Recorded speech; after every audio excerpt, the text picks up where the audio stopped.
Assalamualaikum warahmatullahi wabarakatuh. Tujuan setiap manusia adalah mencapai kesejahteraan.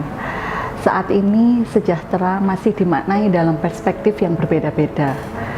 Sebagian besar paham ekonomi masih mendefinisikan kesejahteraan dengan ukuran material atau duniawi.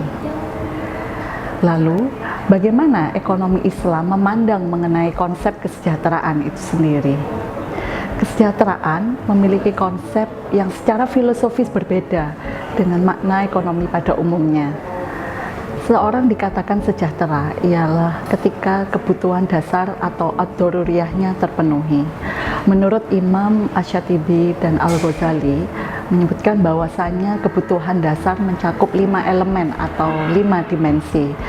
Dimensi yang pertama ialah hifdzuddin atau agama, dimensi yang kedua adalah hifdzun nafas atau jiwa, dimensi yang ketiga adalah hifdzun akal atau akal, dimensi yang keempat adalah hifdzun nasl atau keturunan, dan dimensi yang terakhir adalah hifdzun mal atau harta atau kekayaan.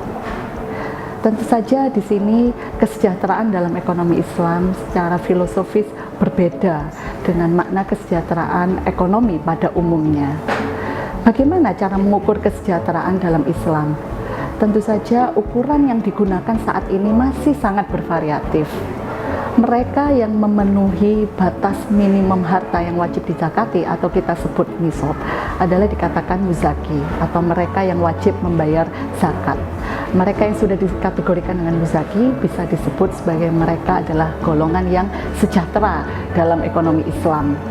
Ekonomi Islam memiliki sejumlah instrumen untuk mencapai apa yang namanya sejahtera. Salah satu instrumen ekonomi Islam adalah zakat. Zakat adalah sebagian harta yang wajib dikeluarkan sesuai dengan ketentuan yang dipersyaratkan. Zakat memiliki sejumlah mekanisme untuk mendorong perekonomian sebuah negara. Jadi dapat disimpulkan, kesejahteraan secara filosofis memiliki makna yang berbeda dalam Islam dibandingkan ekonomi pada umumnya, memiliki ukuran yang berbeda, dan memiliki metode atau cara yang berbeda dalam mencapai kesejahteraan itu sendiri. Qardawi menekankan zakat merupakan instrumen ekonomi Islam yang sangat penting sebagai jaminan pengaman sosial, pengentasan kemiskinan dalam sebuah negara. Dengan zakat, kebutuhan dasar manusia terpenuhi dan dapat mendorong perekonomian sebuah negara.